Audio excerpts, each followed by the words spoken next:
we get on to what you might want to do with the structure of the building.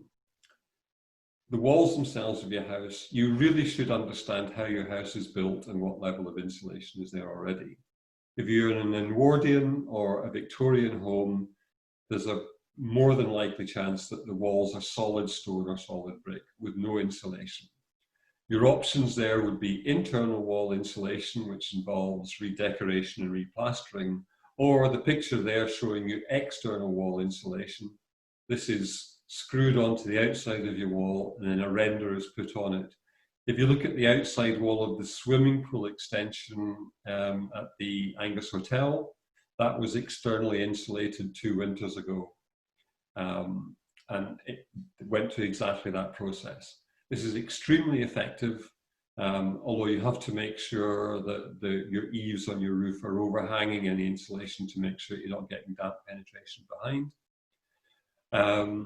Underfloor insulation, so if you have timber suspended floors on the ground floor, if you have good access underneath, then using loft insulation type material stuck up on your wooden floors using garden netting is a really good aid. If the gap is a bit smaller, then you might need to go for an injected foam insulation, which is a lot more expensive, but has the added benefit of eliminating lots of drafts as well.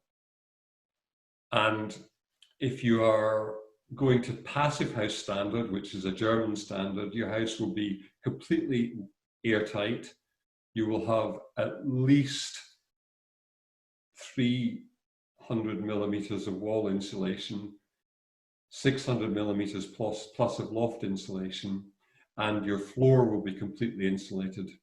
This is possible to retrofit, but most passive houses are new build. And then how do you heat your house? Traditionally, we use gas central heating or electric storage heaters or LPG, oil central heating.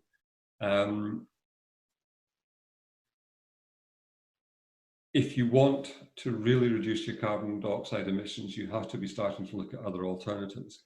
And in fact, in Scotland, new build houses will not be able to have gas central heating from 2025, as Scottish Government strives to achieve its commitments on a low carbon economy. So what are the alternatives? Solar heating. And solar heating has been around for a long, long time. If you've got south-facing windows, you already have some.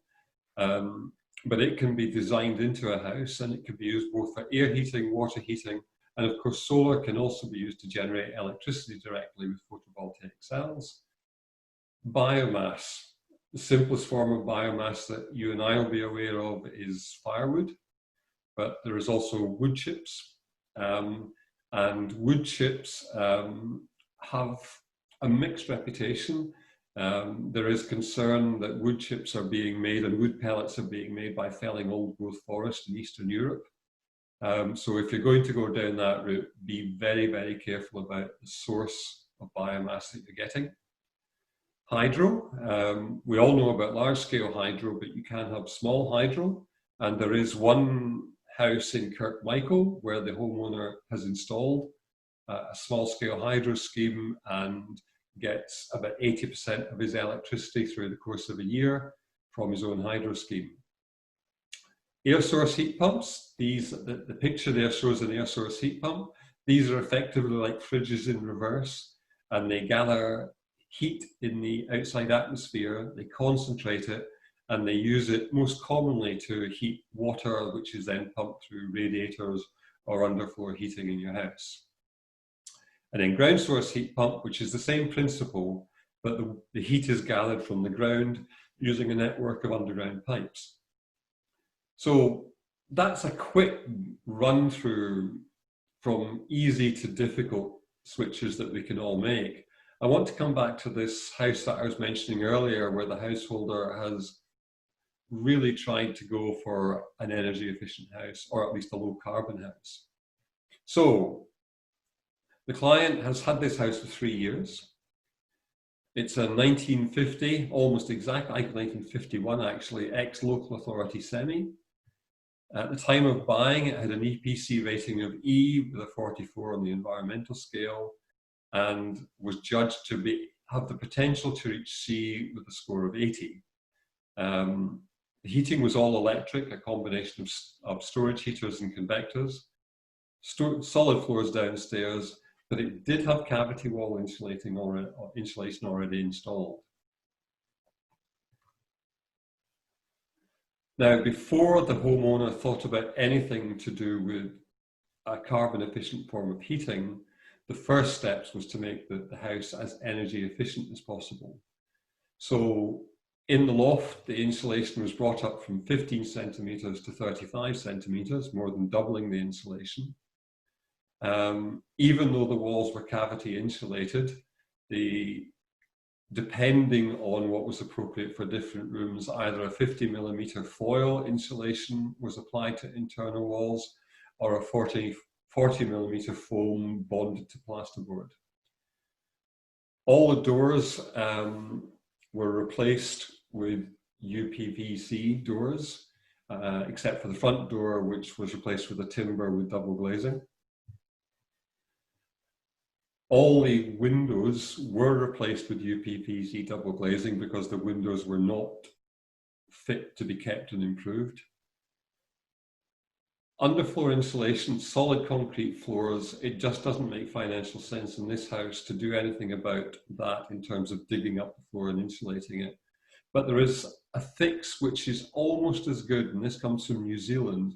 So the homeowner dug all the way around the perimeter of the house and sunk 50 millimeters of polystyrene insulation down to foundation level and back up to ground level outside and backfilled. And that effectively insulates the concrete slab from losing heat sideways out. This is not as effective as total underfloor insulation, but in terms of cost benefit, much better than digging up concrete floors and relaying. And a small porch on the house on the north-facing wall was replaced with a much more energy efficient and bigger porch to cover a large part of the north-facing wall. All of this was funded by the homeowner, except for the internal insulation upstairs, which was funded as part of the eco scheme by what is called LA Flex. This is where electricity companies pay into a fund which is used to increase the energy efficiency of homes, and the criteria by which that work is done is set by the local authority. Several houses that we have surveyed have had this done over the last 18 months. So, having got the house as energy efficient as practicable, how to heat it? And the options for this owner were mains gas. Although the house was not on gas, there is gas in the street. Very viable, therefore, relatively cheap to do, but you would still have carbon dioxide emissions from the use of gas, although less than from direct electric heating. Wood chip, again, a viable option, much more expensive to put in than gas. Zero carbon dioxide, question mark, as I mentioned about the source of biomass being important.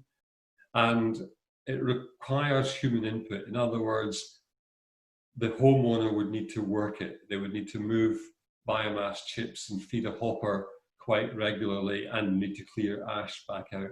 But it would be eligible for renewable heat incentive payments. Logs via a traditional wood burner, a viable option. Very low capital outlay, cheaper than anything else. Depending on where the wood came from, zero carbon, but no renewable heat incentive payments. And of course, if anyone there has got a wood burner, you know that it requires a fair bit of work. And the final option that was looked at was an air source heat pump. Technically viable, expensive to do in the first place, but especially in Scotland, a very low CO2 emission. And I say especially in Scotland because the bulk of electricity in Scotland now comes from either renewables or nuclear. So, when coming to make a decision, the householder had various factors to consider. A key one for them was carbon dioxide. Another key factor was just how much effort it was going to take. And the long-term cost, so not the upfront cost, but the long-term cost. So, in looking at the cost, you have to consider what support there is from the government, what the running costs are, how reliable the equipment is going to be, and what's the risk. In other words, is this still going to be a viable technology 10 years from now? So taking all these into account, the client went for an air source heat pump with funding through the Scottish Government Equity Release Loan. Now, this is available in Perth and Kinross as part of a trial. And the deal here is that there's a 100% loan. It's interest-free, and the loan is only repayable on disposing of the property, either selling the house or the homeowner dying, he said cheerfully. And this is also available to some private sector landlords. So if a private sector landlord owns 3 or less rental properties, then they may be eligible for this. So what's the financial outcome? Well, first of all, there is zero upfront investment from the homeowner. There's an annual running cost, and is now based on a year's worth of figures, of about £800 a year. And at the same time, an income from the renewable heat incentive for 7 years of about £1,200 a year. So you can see that this looks like a very attractive option for a house owner, provided that they're going to keep the house for a considerable period of time and don't foresee repaying the equity loan anytime in the near future. Now, as I mentioned right at the start, this household now has annual carbon dioxide emissions of about 2.5 tons.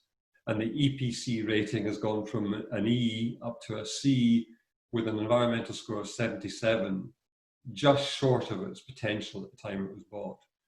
The house is now extremely comfortable, very easy to heat and smart. In other words, the householder installed a Nest controlling system, so can actually control the heat in the house from anywhere on the planet, provided they've got a Wi-Fi signal. And this is a thermograph of this house. So I showed you a thermograph at the start of an unknown house. We just loaded the image from the internet. This is that house on the right. And the house on the left was the ticky-tacky box on the hillside.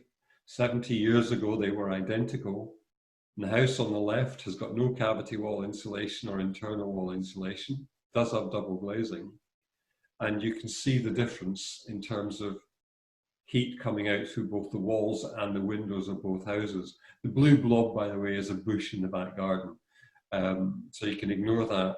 So you can see there very visibly the difference in energy efficiency between the two houses, as this house over the last 3 years has had significant investment in energy efficiency. The interesting thing to look at is you can see very obviously 2 windows on the ground floor, and between them is a hot area which is a vertical red stripe. That is actually the heat exchange pipes of the heat pump. So the next thing to be considered here is possibly boxing them in, significantly improving the insulation around those pipes, which might have an impact on the efficiency of the heat pump. So, in conclusion, we at the Heat Project are available for at least the next year, providing free practical energy advice to anybody who wants it. We start very much from where you are, so we look at helping you to make the changes which are suitable for your lifestyle. Improving the energy performance of our homes is important. It's important for climate change, but it's also important, especially now, for our impact on quality of life and health. There is clear evidence during the current pandemic that people have suffered worse if they have lived in substandard houses, in other words, cold and damp houses. This seems to make them predetermined or pre-selected to suffer worse from COVID. So there is a significant potential health benefit in improving the energy efficiency of your home. And many of the things that we can all do are simple. Most of them are cost effective. And for some of the others, there is quite significant government support, especially in Scotland, available to help.